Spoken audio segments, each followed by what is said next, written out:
कामाख्यां वरदे देवी नीलपर्वतवासिनी त्वं देवी जगन्माता सर्वशक्ति नमोस्तुते। परब्रह्मा स्वरूपाञ्च वेदगर्भजगन्मयी शरण्ये त्वामहं वन्दे दुर्गा दुर्गतिनाशिनी। माँ भगवती परम्बा जगदम्बा आप सबों का कल्याण करें, आप सबों को सुखी रखें, सुसंपन्न रखें, स्वस्थ रखें, मस्त रखें, व्यस्त रखें। कल आगामी जो चंद्रवार है, सोमवार जिसको कहते हैं, उस दिन भगवान देवाधिदेव महादेव के लिए यह श्रावण मास बहुत बढ़िया पवित्र मास कहा गया है। क्यों? कि इसलिए कि समुद्र मंथन हुआ, समुद्र मंथन में जो 14 रत्न निकला उसमें हलाहल विष निकला था। तो हलाहल विष जब निकला तो सभी पृथ्वी पर त्राहि त्राहि होने लगा। उस त्राहि त्राहि के द्वारा बचने के लिए सभी देवता देवी स्तुति किए। भगवान शिव ने उस हलाल को विष को पान किया। उसी 14 रत्न से अमृत भी उत्पन्न हुआ, रंभा अप्सरा भी हुई, धन्वंतरी वैद्य भी हुए, माँ लक्ष्मी भी हुई। तो यह जो कल का दिन, सोमवार के दिन जो एकादशी व्रत है, वो कामनी एकादशी है। काम वासना को शांत के लिए खास करके भगवान देवाधिदेव महादेव जब तीसरा नेत्र कामदेव पर खोले थे तो कामदेव का पतन हुआ था, समाप्त हुए थे। तो कल का दिन जो है इतना बड़ा महत्वपूर्ण है कि जिस स्त्री का विवाह में दिक्कत है, आज अभी थोड़ा देर पहले एक फ़ोन आया था बम्बे से। एक आदमी का संतान का जो है सो 14 साल के उम्र में ही वो लड़का साथ छोड़ करके चला गया। तो देखिए, सांसारिक नियम में दुख होता है, लेकिन यह संसार जो है वो कर्म क्षेत्र है। जैसा जैसा जो करेगा उसको कहीं ना कहीं हिसाब किताब लेना देना पड़ता है, वो देना ही पड़ेगा। तो धर्मशास्त्र के नियम से यह बताया जाता है कि जवान पुत्र अगर किसी का जाता है तो कर्ज चुकाने के लिए आया था। जो मैंने अपने भृगु संहिता के हिसाब से देखा तो यह हमें पता चला कि ये पूर्व जन्म में किसी जंगल के किनार पर एक महात्मा रहते थे। उनका इन्होंने झोपड़ी में आग लगवाया, वो जल गया और उसका कुछ धन का भी क्षति हुआ और वो लड़का जो है सो बद्दुआ दिया, वही इनसे बदला लेने के लिए आया था।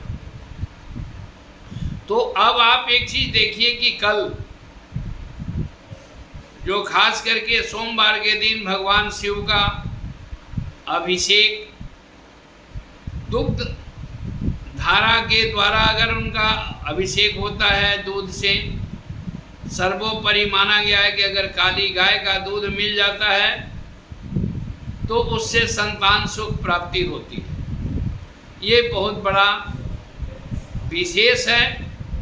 इसके बाद से ये भी कहा गया है कि लक्ष्मी प्राप्ति के लिए भी बताया गया है कि गुड़ का शरबत हो, गन्ने का रस हो, उससे भी किया जाए तो बहुत बड़ा ये परिणामदायक होता है। इसका जो है सो फल बहुत जल्दी शीघ्र प्राप्त होता है।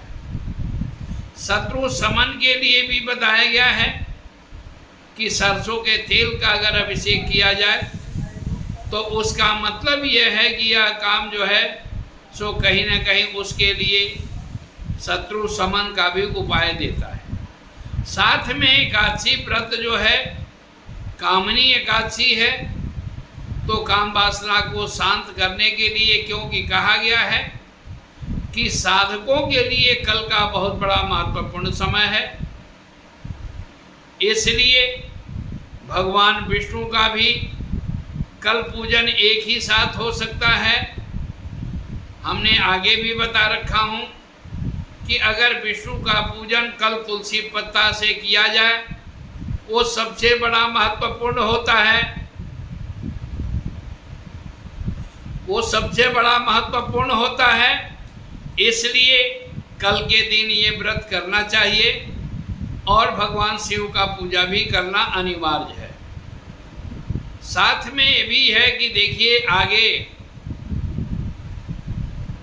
मल्लिका भविष्य के वाणी से मल्लिका पुस्तक जो है उसके आधार पर भी बहुत से संत लोग अपना व्याख्या दे रहे हैं।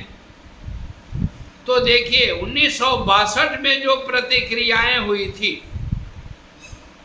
उस समय का जोग आ रहा है 2025 के 27 सितंबर के बाद, और यह जो है क्योंकि गंधारी का श्राप भी जब महाभारत के बाद था तो ये कहा गया था कि 100 वर्ष के बाद जो है सो कहीं ना कहीं पृथ्वी में उथल पुथल होगा। तो इसलिए जैसे 1962 में अनेक यज्ञ हुए, अनेक अनुष्ठान हुए जो हमारे से जुड़े हुए हैं, जो अब सभी भक्तों से मैं अनुरोध करूंगा कि जितना हो सके उतना परमात्मा का भजन करें, चंडी का पाठ करें, क्योंकि कलौ चंडी विरायकौ, हनुमान जी की आराधना करें कि आपके परिवार में सुख और शांति समृद्धि बनी रहे। साथ में यह भी कहा जा सकता है कि एक मैं विचाराधीन में हूँ, धन जो उद्योगपति हैं, धनपति लोग हैं, उनसे मैं कहूँगा कि एक आपदा निवारण अनुष्ठान करने का आयोजन विचार विमर्श चल रहा है, जो अक्टूबर के दुर्गा पूजा के बाद यह प्रारंभ किया जा सकता है। तो जो आदमी, देखिए आज धन है कल समाप्त हो सकता है। जैसे कोरोना में देखिए कि बहुत आदमी के पास धन होने के बावजूद भी आपने किसी की रक्षा नहीं कर पाए। धन चाहे जितना मर्जी खर्चा हो, आज है कल नहीं रहेगा, लेकिन इस अनुष्ठान में, इस यज्ञ में आप रुचि लें, आप उसमें जो है सो सहयोग करता बने, क्योंकि यह निश्चित मैं बाद में करूँगा शुक्ल पक्ष के सोमवार के दिन कि यह अनुष्ठान हरिद्वार में होगा कि कामाख्या में होगा। जैसा आप लोगों का रुचि होगा, आप लोग सहयोग देंगे, मैं उस कार्यक्रम को आगे बढ़ाऊंगा। नहीं लंबा होगा, छोटा ही मैं करूंगा, लेकिन करूंगा जरूर, क्योंकि मैं सभी से अनुरोध ये करूंगा कि कुछ नहीं तो 1 माला, 3 माला, 5 माला, सभी लोग जितने समय मिले माँ भगवती का, देवियाँ हो सके तो कवच का पाठ करें। जितने साधक हैं वो सिद्ध कुंजिका का पाठ करें, दुर्गा कवच का पाठ करें, या नवारण मंत्र का ओम ऐं ह्रीं क्लीं चामुंडायै विचे, इस मंत्र का जितना हो सके उतना जाप करें। जो सही साधक है वो हमसे संपर्क करें, महानवारण मंत्र का हम प्रयोग बताएंगे, उसका जाप करें कि आगे जो प्रकृति की आपदा है, जो प्रकृति आपदा जो आने वाली है उसको अवरुद्ध किया जाए। क्योंकि देखिए जो चीज होना है उसको कोई रोकेगा नहीं, लेकिन एक साथ समूह में न हो करके धीरे धीरे कन्वर्ट हो। माँ भगवती की कृपा बनी रहे, देवाधिदेव महादेव की कृपा बनी रहे आप पर, सभी प्रकार का आपदा से आप दूर रहें। माँ भगवती से मेरी यही प्रार्थना होगी। कामख्याम वरदे देवी नीलपर्वतवासिनी त्वं देवी जगन्माता सर्वशक्ति नमोस्तुते।